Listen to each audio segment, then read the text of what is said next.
तुझे खत्म कर दिया जाएगा। तो मैं कहता हूँ बाबा रामदेव जी महाराज हमारी विरासत है, और एक बार भी 1000 बार कहता रहूंगा कि बाबा रामदेव जी मेघवार है, मेघवार थे, मेघवार रहेंगे।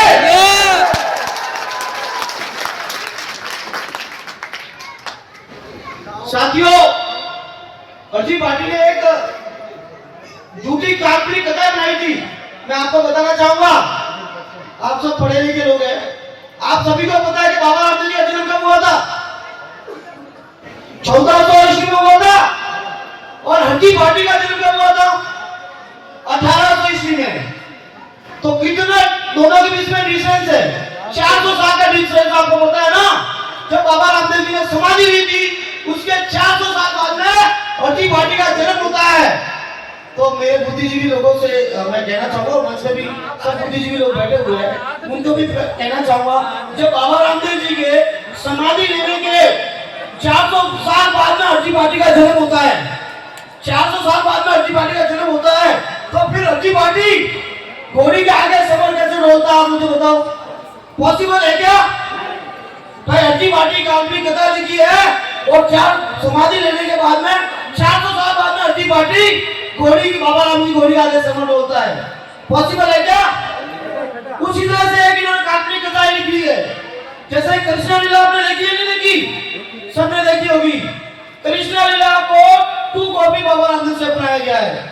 कैसे, मैं आपको बता दूं। हड्डी पार्टी ने अपना दिमाग तो लगा दिया, लेकिन उसमें मैं आपको बताना चाहूंगा कि भगवान कृष्णा का भी जन्म हुआ था। हम कहते हैं कृष्णा का अवतार लिया ना, भगवान कृष्णा का भी जन्म हुआ था, यशोदा माता का भी जन्म हुआ था ना, पालन पोषण में क्या।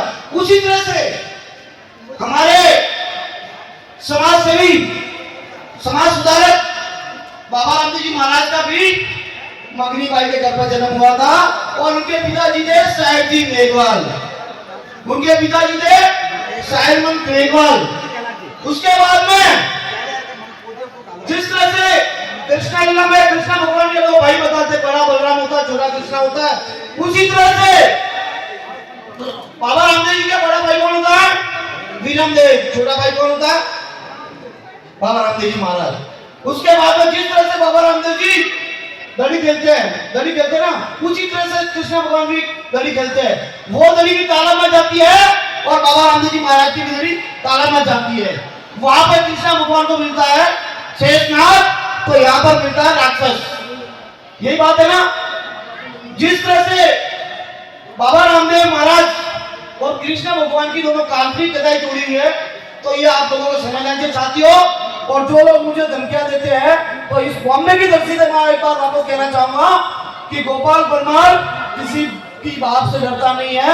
एक बार नहीं, 1000 बार कहूंगा कि बाबा रामदेव मेघवाल थे, मेघवाल है, मेघवाल रहेंगे। और जिस माइका लाल को मेरा उखड़ना है, तो ये बॉम्बे की धरती से कहना चाहता हूँ कि मेरे मोबाइल नंबर मेरे सोशल मीडिया पर डाले हुए हैं, मुझे कॉल करो। और ये विचारों की लड़ाई है, विचारों की लड़ाई है। तुम हमें विचारों में नहीं ले सकते, इसलिए तुम मुझे मानने आते हो। तो मैं इनको कहना चाहता हूँ कि मैंने भी कुछ छुरियां पहनी रखी है। अगर तुम मुझे 1 मारोगे, मैं भी 10 मारूंगा, लेकिन 1000 बार कहूंगा कि बाबा रामदेव जी मेघवाल थे। साथियों, हमने जब हमारे मारों ने 28,000 मारों ने 1 लाख पेशवा को मारा था ना, तो हम तो उन्हीं के वंशज हैं। धन्यवाद। तालियां बजाओ साहब के लिए, गोपाल जी सर की सर।